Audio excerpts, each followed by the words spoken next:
to our the closing comments of Brother Barnett. He will address this theme: cherish your place in congregation. Barnett. We talked a lot about this week at our ministry meeting for service, and about the importance of getting a common ground. And I'd like to have you turn to John 6:44, and someone find the common ground that we all have. And this puts us all at the same level. Every member of the audience has this common ground. Let's see if you can find it. Sister Mallory? That Jehovah draws us. That's right. That kind of puts us, the reason we're here, we didn't figure this out for ourselves. Someone invited us or someone urged us, and so to one degree or the other, we were invited to come to this place of worship. And the only reason Jehovah drew us is he saw something good in us. As much as we sell ourselves short or feel like we're inadequate or we don't qualify, Jehovah saw something good in every one of us, and that's why we are here. Now, that also makes it clear that Jehovah does not want us to isolate ourselves. Isolation is never good. Just to make that clear, in the penal institutions, what is one of the worst possible things they can do to you even after you're incarcerated? In fact, they'll do it to people who are especially offensive. What is the worst punishment, Brother Herbold? Isolation. See, even Caesar's figured that out. So this is why Jehovah says, don't do that. It's not good for you. He's never had the idea that people should isolate themselves. It's self-destructive. Now, sometimes people go through depression or sickness or other reasons they incline that way, but don't give in to that. And if your thoughtful fellow worshiper comes to you and reaches out to you and encourages you to come together, respond to that, because this is part of God's arrangement. And so when we come to Jehovah's arrangement, let's look at some of the things he's done. First of all, from a doctrinal or from a field service standpoint, open to Isaiah 43. Isaiah 43. Here is Jehovah's arrangement. And this has always been the case. And interesting, from a biblical standpoint, we'll think about this as it applies to us, as well as what we can do with this information to people in the field.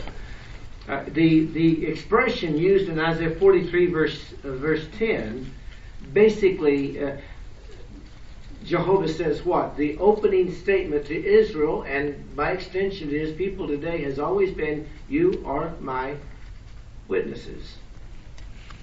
So the idea of Jehovah's Witnesses comes up over and over and over again, from the Greek to the Hebrew and all through. In fact, I remember I was talking to a lady in service, and she wanted to read Revelation, study Revelation, and I said, well, I don't think that's going to be possible. And she said, well, why not? I think I could. Well, because Revelation, the Bible actually as a whole, was written for God's servants, and in fact Revelation says it was to show Jesus slays the things that must certainly take place. So it was, the book of Revelation particularly was not written for the general public. And then on top of that, it was written for Jesus slaves. And verse 1 also says it's also in signs, so it's encrypted. Really, the whole Bible is that way. So she said, well, I'm one of Jesus' slaves. I said, then you should understand it. She says, are you one? I said, no, but I know where they are. Do you understand? Now look at how the New World Translation, if you have your reference Bible, look at this.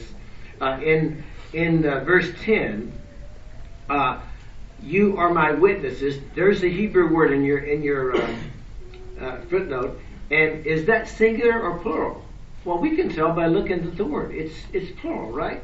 And then look at the next part of the verse. Even my servant. There's a footnote on that. And it's singular. So what Jehovah is looking at is he's looking at a united group. He looks at them individually and says, these are my witnesses, and collectively they are my servant. You see the singular and plural relationship? Look at Look at Zechariah, one of the minor prophets, chapter 8 in verse 22, and see how this is repeated there. Zechariah chapter 8 in verse 22. Or 23, I'm sorry. Find the singular there and the plural. See if you can figure that out. This is a pattern that's interwoven throughout the Hebrew and Greek scriptures, the singular plural combination. And you have it here again. We're looking for the singular and the plural. So Jehovah's looking at his people, and he speaks to them as a group in what term, and as a singular expression, what term? Do you see it? Brother Moshe? It mentions that the 10 men would take hold of the skirt of a man who is a Jew, singular, and then that same Jew is spoken of again as you people. Just a little while later, we will go with you people, for we've heard that God is with you people. You see? And how does the word witness come in here? What causes these 10 men out of all nations to decide to go with this united, singular, plural group? Something must have... What happened, Sister Sensitive? They're going with it because it says, we have heard that God is with you people. And guess who made that known? Jehovah's Witnesses. Going back to that call I had, I said, well, we can read a little bit of Revelation, and I will show you some of the basics. But I said, Revelation is kind of like a computer program in a sense that they will allow you to come in and look at the basics, but if you really want to get the full-blown operation, there's a fee involved. Not that we charge, but it's almost like you have to activate the thing before it opens up and you get the full impact. But you read the first chapter of Revelation. When I come back, we'll talk about it. And in that first chapter of Revelation, you'll find out Jesus' way of worship. It defines what Jesus is as far as how you worship God. God, it'll even tell you his religion. And she reads through the whole thing. Of course, you realize that people in Christendom, they don't have the activation code, so then nothing opens up. So she reads it and she says, I didn't see anything in there about his religion. I said, look at verse 5. It calls him a faithful witness. And I said, did you think it said faithful Catholic? There's a reason why that word pops up all through the Bible. Hello? Really? And she said, well, I never saw that. But it is there, isn't it? There's something to this. There's something to this. We better look at the document. And then once they accept a faithful and discreet slave, which ironically is one of the way Revelation is understood. Remember the Revelation book? It says you must discern 3 things about Revelation. The day of the Lord, Holy Spirit, and you must accept a faithful and discreet slave. It's encrypted. And so type in faithful and discreet slave and everything opens up to you. Okay, let's take this into the Greek scriptures. Go to Matthew chapter 24. Matthew chapter 24 and verse 45 to 47. Jesus looked down the corridor time, our day, and he said what? In 45 to 47.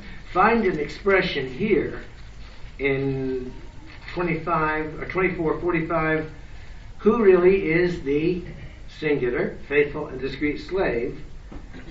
Same verse, find the plural reference to the same group. See the Sister Health? Domestics. Okay, now somewhere find in the verses that follow, find the 10 men that would recognize that collective group almost as one person and grab hold and says, we want to go with you because we heard that God is with you. Find the group that would be parallel to 10 men back in Zechariah. What do you see there? Brother Anderson. All his belongings. All his belongings. What a beautiful insight into the scriptures. And this all comes because Jehovah belongs to this group that he's in. And it's interesting, in false religion, in Babylon the Great, where you deal with physical people, do you know what they respond to when they say that God is using one people, one organization? Oh, come on. What kind of... Well, here's the question. Just turn it around. Find in the Bible when he hasn't done that. There's no exceptions to that. And so people treat this as, oh, that's totally out of line with... No, it isn't. There were not 2 arks. There was not two nations of Israel. The nation had its problems. It was divided, but that was one nation. First century, there was not multiple Christian congregations. So this idea that people think that, oh, how could you come up with that idea? Well, my question is, when hasn't it been the case? And why would you expect it to be different now than it was for 6,000 years? Jehovah wants his people to come together. He draws them. That's why you're here. And that speaks well for God's judgment of you. You have something to offer. You are of value. You count in the eyes of the Creator. As much as in our humility we don't matter, in Jehovah's eyes, he says you do matter. But once I invite you into my place of worship, remember, you don't necessarily get to pick your position. So that's why the talk is entitled, Cherish Your Place in the Congregation. It's not find it, because it's assigned to you. Now, what do you do with it? That's what we want to talk about now for a few minutes. What do we do with it? And we can turn to Bible accounts and see, okay, I'm in God's organization. If I'm a dedicated witness, let me just examine where I am. Have I accepted my assignment? And what am I doing with that assignment? Am I showing Jehovah God, I appreciate you drawing me to my place and I want to cherish it. It didn't say change your place in the organization. It says cherish your place. And when you cherish your place in God's arrangement, like the faithful and discreet slave did, then you get privileges. Remember when Jesus says, happy is that slave on arriving when he finds his slave doing what he was assigned? Truly I tell you, he will appoint him over all his belongings. Why? Because he was faithful in caring for himself and his assignment. Now, that's what gets you God's favor and more privileges. This is not a democratic arrangement. You can't fill out an application for privileges. You have to be approved by Jehovah's arrangement. That was true with the Apostle Paul. If you look at Acts 13, now think about this, Acts 13, this was in Antioch. It's while they were not in Jerusalem when this took place. Paul had already been involved very much since his conversion to the truth. Now think about Paul. Paul had that miraculous experience with Jesus Christ when he first got the truth. Talk about seeing the light in more ways than one. And then he went to Arabia and spent 3 years and kind of being called away to the seventh heaven, and that personal grooming for eventually an assignment we have. Paul didn't run back and race up to Jerusalem. Well, brothers, I'm ready for my appointment. As you know, I'm very qualified. I've seen the light, and I've been to the mountain. He didn't say that. He did what he was told. He worked with Barnabas, and then it wasn't even in Jerusalem. This was some 3 years after he got back. And then the Holy Spirit says in verse number 2, as they were publicly ministering to Jehovah, the fasting, the Holy Spirit said, of all persons set Barnabas and Paul apart from me for the work to which I have called them. And then the brothers there in Antioch fasted, prayed, and laid their hands on them and let them go. That's how it works. That's how it works. A humble man or woman is drawn into God's organization, and the way we show that we appreciate the fact that we have been drawn by the Creator is we accept our assignment and we wait to be asked to do certain things. And it's the congregation under the direction of the Holy Spirit that makes that call. That's how it works. Do you see the point? And then, of course, Paul did have great credentials, maybe even more than the brothers that were already serving on the governing body. But that humble disposition, and not promoting himself, and not recommending himself as Paul. That Paul could say that without any question. Are we recommending ourselves? He could say that because he never did. He never did. What a good example. And he writes more than half of the Greek scriptures. Do you see what happens to people who stay in their place and accept it and make it shine? That's what happens. Now, there's some Bible examples. Let's look at, I'm going to take a few minutes with men, with women, and with youth. And we'll think about this. Are we cherishing our place in the Christian congregation? Let's go back to a Bible example. Remember, Paul said that the things written aforetime were written for our instruction. Go back to Daniel chapter 1. Daniel chapter 2. Tell me what famous verse you are accustomed to using when it comes to this particular chapter of the Bible. What is that famous verse you use out of Daniel chapter 2? What is the famous verse, Sister Scott? 44. 44. Do you remember the image? And now Daniel was standing before Nebuchadnezzar explaining this dream. Do you realize how old Daniel was when he did that? Do you imagine Daniel is explaining in the days of those kings, the God of heaven will set up a kingdom? He wasn't bent over with gray hair and a robe. This man was not even out of his 20s when he made that presentation. In his 20s. You see what Jehovah does with people? He draws them. If they respond to his training, he gives them privileges and honors them really. You can represent me before the King of the world. My, what a good example for that. Now, okay, brothers, think about this.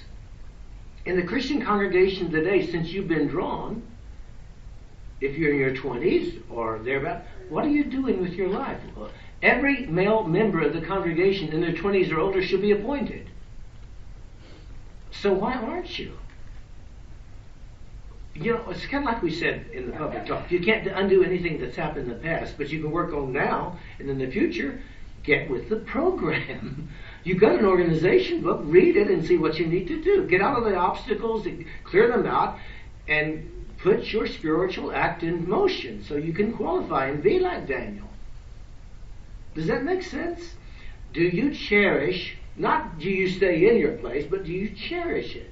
If you cherish it, you would be working to develop your spiritual qualifications so you can be of greater service to the flock and a much greater service to your Creator. That's what this is all about. You ask yourself, I'm a male member of the congregation, and what does Jehovah want me to do? Well, read the Greek scriptures. No one has to tell you that. So it's kind of like we said in the Watch Star today. Everybody wants to be in top physical condition. And the reason they aren't, there may be some limitations to illness and so forth, but the reason most people are not in top physical condition is because they lack something else better. The couch. You know, they'll buy a riding lawnmower and then buy a treadmill.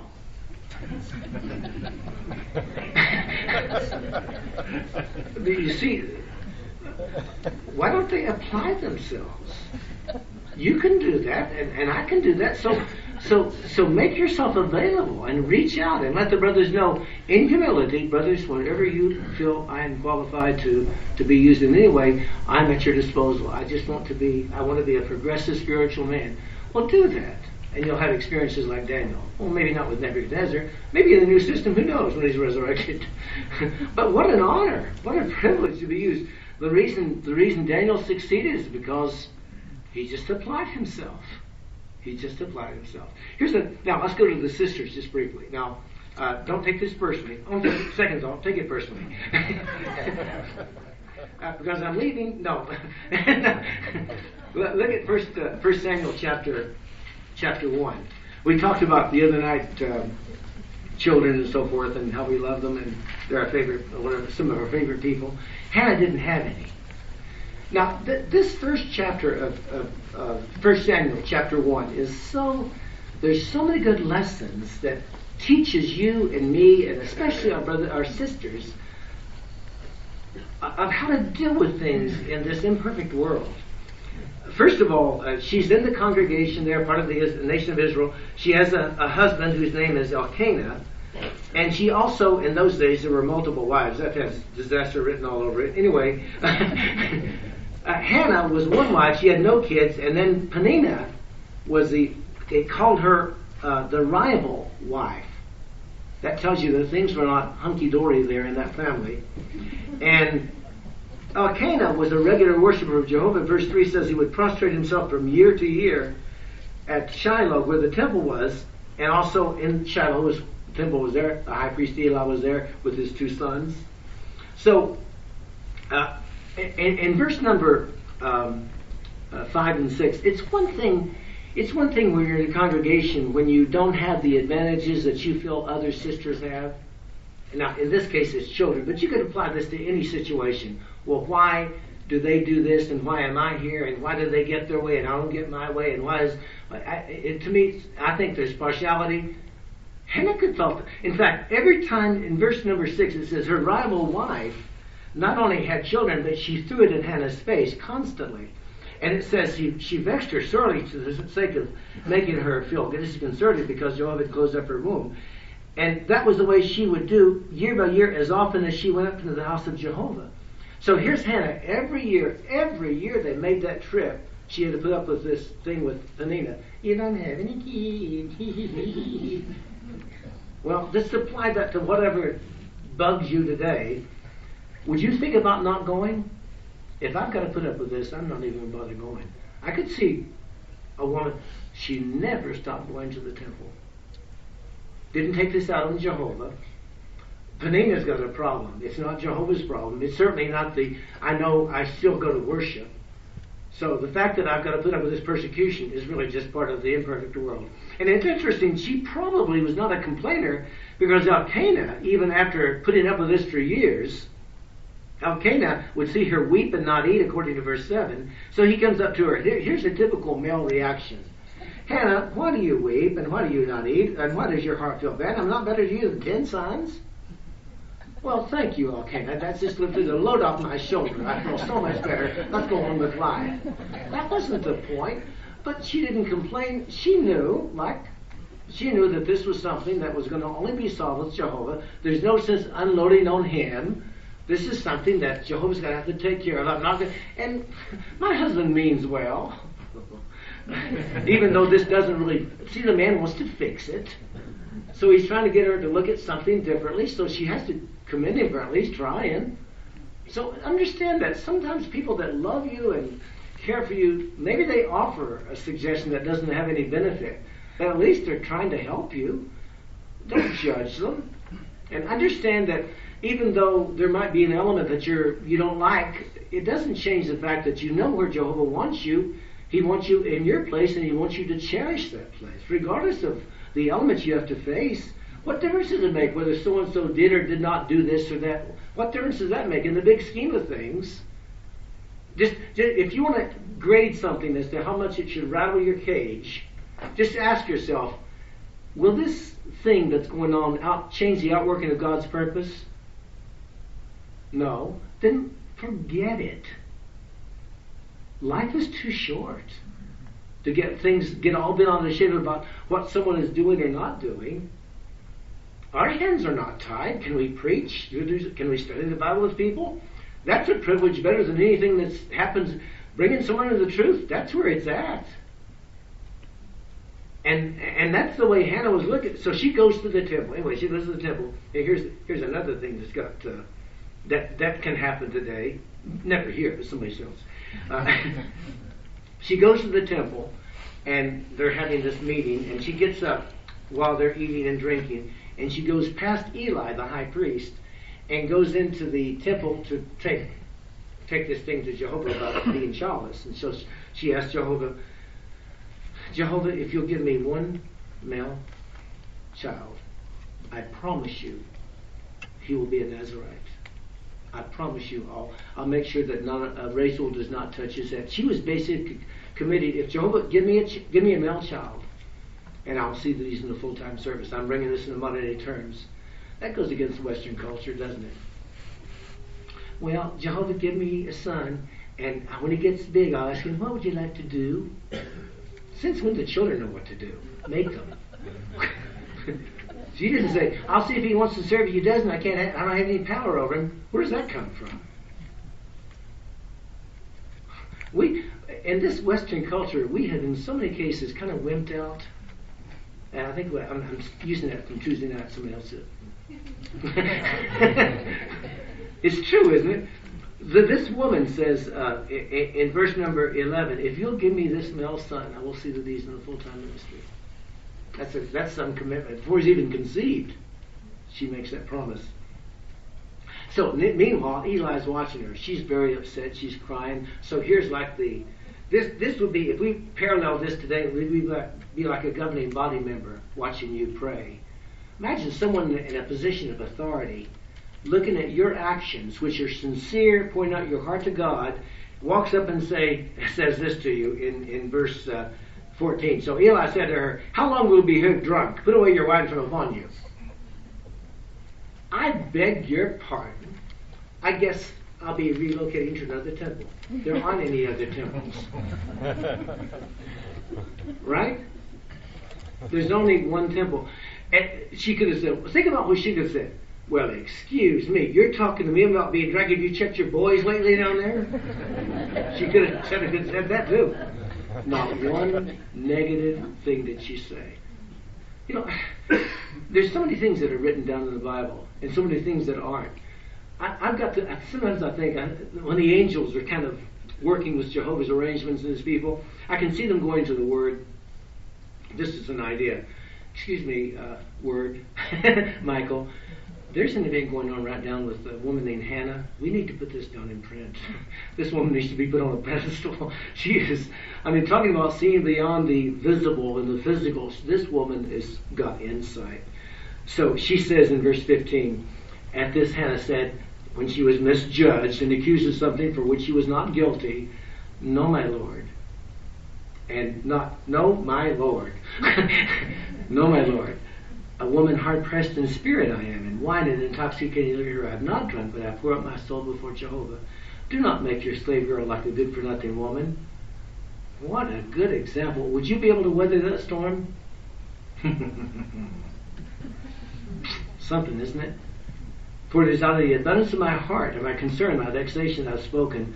And once Eli knew, he backed off and said, "May Jehovah bless you." Now, that's kind of a good lesson to overseers and also those who are overlooked or oversaw. But see, Eli, before you go in there with guns blazing, kind of find out. You could come down and, "Excuse me, Hannah, something's upsetting you," and then if she was in fact intoxicated, you could tell, "Hannah, please." Then you could say what you were going to say. But go there and find out first. Get the facts, then make your decision. Don't fly off the handle. And if you're on the receiving end of that treatment, don't be so quick to jump down their throat. They probably don't have all the facts. We'll give it to them. And once he had them, he got adjusted. See how it works? Always respectful, always kind, always humble. No wonder this woman gets this record written about her. Interesting. And then chapter 2 is her prayer. See the prayer she gave to Jehovah. And then they go home. And then later, and maybe a number of years later, chapter 2 and verse 20, on one of their trips to see Samuel, who was by this time in Bethel service at a very young age, Elkanah asked Jehovah to bless them, and she gets 5 more children as as a result of Eli's blessing. So Jehovah had that blessing come through the man that misread her and accused her. You see how Jehovah looks at things? Yeah, what a good example for us to kind of grasp the way that Jehovah's looking at things. And so she never left her place, cherished it, was always humble, and didn't accuse anybody of anything. And then later, of course, Samuel grows up. It's interesting when we talked about the future in the public talk. Imagine when you probably have gone through something like this somewhere in your life, whether you're the Eli person or the Hannah person or the Elkanah person. There's probably, how many of you acted like Penina? 1, 2, 3, 4. Okay. I mean, we've all played these roles at one time or another. We've all played every role in here. So don't say no. Yeah. We have. So can you see in the resurrection? Hannah, it's so good to meet you. Let me tell you, your life helped me so much. I can't tell you what it meant to me. And she said, "How do you know? How do you know that?" Well, it's written in the records, kind of like the Talmud. After you died, this was all written down and preserved, and it's still available. And let me show you. Oh my, I remember this prayer. Oh, it helped me so much. Let me tell you how much this really helped me through, because I had a presiding overseer, I had a circuit overseer. And your account was so meaningful to me. And she's going to look. She said, "Well, Mike, who wrote this down?" "Samuel, my boy. Where's my boy?" What privileges we have waiting for us at the end of this system and into the new one. So many opportunities. And so that's why we want to follow the good examples of men like Daniel and women like Hannah. And let's go back to first chapter of Daniel. Now this addresses the young people. Talk about our place before Jehovah. The young people, when the Israelites or the Jews were first brought to Babylon, the king wanted to give them some personal grooming, and so the king said in verse 3 to Ashpenaz, the court official, to bring some of the sons of Israel, of the royal offspring and of the nobles. Verse 4, children, Daniel 1:4, children in whom there was no defect at all, but good in appearance, and having insight into all wisdom, and being acquainted with knowledge, and having discernment of what is known. Well, that's quite a description of children, isn't it? You realize that we have children in this congregation that could be described this way? Look at that. Good in appearance, insight into all wisdom, being acquainted with knowledge. Do you know who gets the credit for that? Parents. Parents. Now ask yourself, parents, does that describe your children? You would hope it would. How much these parents must have been proud when these children get recorded. Daniel and the 3 Hebrews that were with him in their teens, maybe even early or middle teens, they were selected.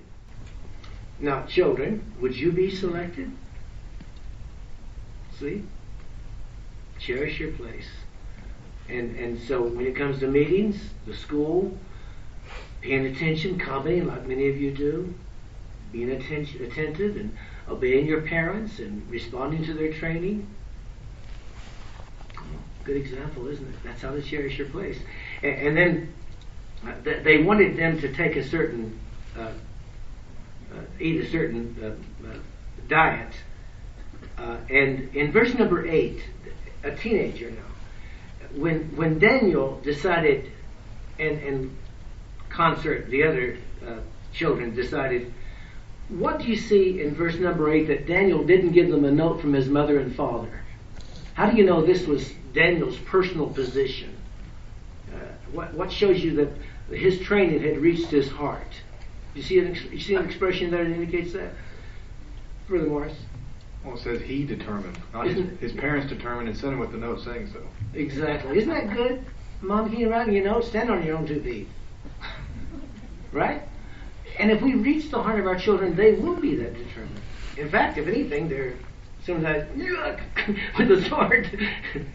And I remember a story about a youth in school when there was an issue of flag salute, and so one of the worldly kids tried to force their hand upon their heart, and the little witness girl slapped the classmate.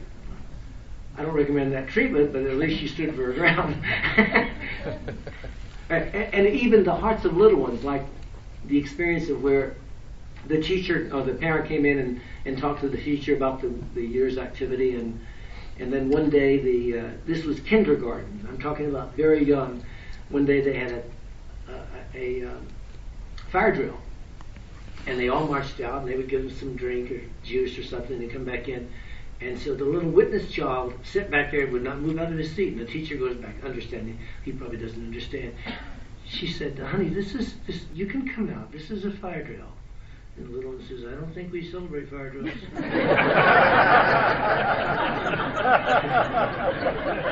Hard to somebody had reached that child's heart. Or like the other experience of one of our children over in Knoxville.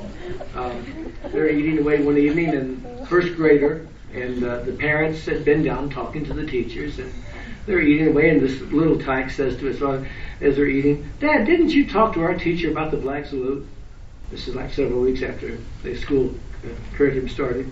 And the kid's eating away, and the father says, oh no, my child has violated his neutrality. Yes, I did. What's wrong, son? You have to come back and talk to her again. She's still doing it. I have no problem. Apparently she didn't get the message. See the way children think? If we reach their hearts at a young age, they are determined.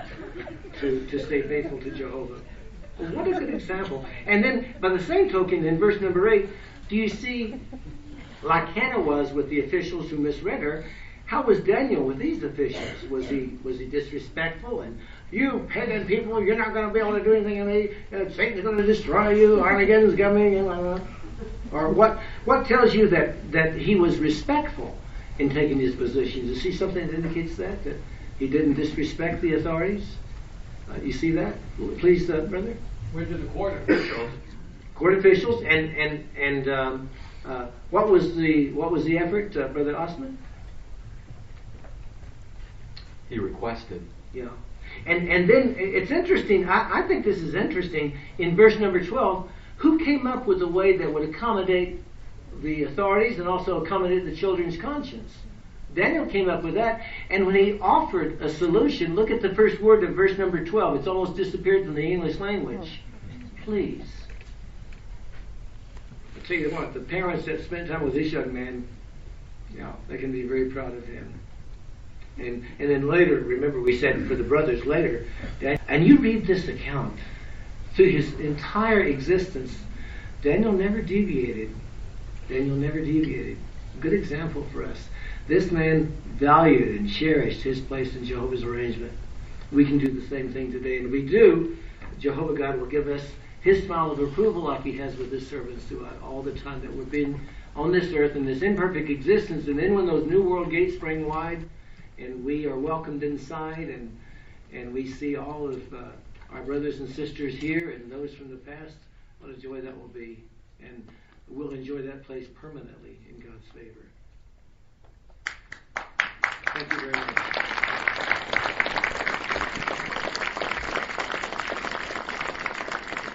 Such a pleasure to be with you. Look forward to being back in about 6 months or soon or later or that. As quick as I know that, I'll let the elders know, and then we'll look forward to being with you folks again. And now remember, after we have a closing song, which will be song number 213, we're going to have that little skit about the follow-up ministry. So if you want to stay for that, you can. But we'll have a little bit of a recess, and then let's shoot by 12 o'clock. We'll have the sound on and roving microphones. We'll do that skit up here. I'll ask you some questions about the return visit work, and then we can dismiss for the afternoon service and other activities. And hope you can be with us. If you can't stay, we understand, but you're welcome to do that if you wish.